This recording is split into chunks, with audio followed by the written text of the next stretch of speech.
style talaga nila yan, Ay, oo, nadadamay. totoo. No? Sabi kasi nadadamay yung mga ibang empleyado, yung mga staff ng OVP. Ano yan, talagang idadamay nila yan para gipitin yung leader. Nangyari din yan kay Pastor Kibuloy. Naaalala nyo nung pinasok ang KOJC? Hindi na sila lumayas doon. Bakit? Gusto nila na mistulang hostage ang ginawa sa ating pare-parehas doon. Para lumabas si Pastor Kibuloy. Mabuti na lang at talagang maganda ang puso ni Pastor Kibuloy. Pero alam mo, hindi dapat natin ginagawang nandadamay tayo ng iba. Pero kasi sa mga ito, ang importante sa kanila, pangarap. Yung pangarap nila, wala na silang pakialam kung sinong madamay. Basta yung pangarap nila, marating nila. Gaya nito, sinabi ni BP Sara, etong si Martin ay hindi kayang manalo ng presidente sa 2028. Kung dadaanin sa boto. Kung dadaanin sa boto. So kaya ang gagawin nila, yung charter change, gustong maging gagawin niya, dadaanin niya biglang Prime Minister. Tapos siyempre, padudumihin si BP Sara. Ayun. Kasi ang talagang, kung merong the man to beat, ito yung the woman to beat, ito si BP Sara, yan ang sakit talaga. Siguro, pag nakikita ni Martin to si BP Sara, atakihin sa puso na halos. Dahil yan ang talaga sakit sa ulo nila ang mga Duterte.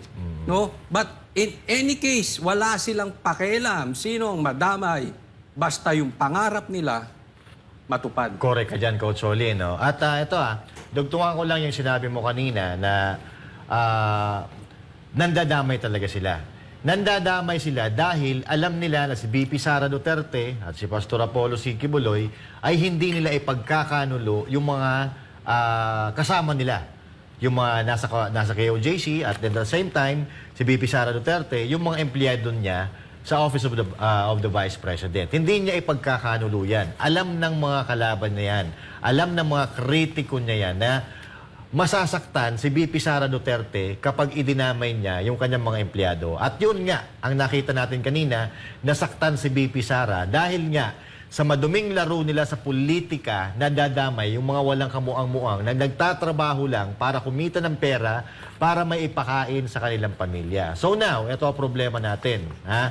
Ang problema natin, kaya nyo bang patumbahin si BP Sara Duterte? Kaya nyo bang ibagsak si BP Sara Duterte? Pero mag-isa lang siya One versus all ang laban dito ngayon. Babae pa kalaban nyo Kayong mga madadaldal dyan sa Kongreso, mga lalaki pa kayo. Pero mas may bayag pa sa inyo itong lalaki na to. Ay, tsaka ano na to hindi na natin kailangan itanong pa yun na kaya nyo bang pabagsakin.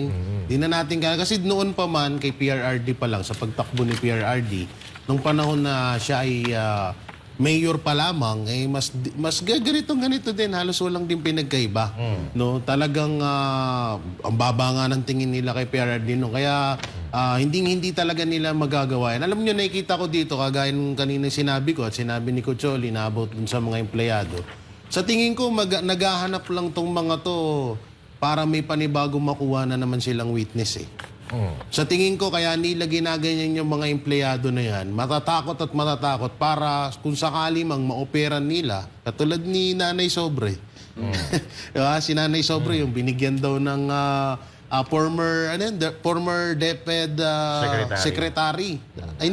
Former DepEd Yusek, Undersecretary. So, yun, diba? So, gusto nila sigurong makahanap ng isa pang ganun para, kasi doon kasi yung nahanap nila, yung si Manang, medyo mahina yung ebidensyang hawak, na kesyo binigyan daw siya ng sobre na may pera, ni BP Sara, pero ang naiwan na lang, sobre na lang, tapos yung pera, ginastos niya na. Doon kasi napakababaw huno na ebidensya nung kahit naman sino, kahit si Coach Oli, si Master. Anytime, pwede akong abutan ng sobre.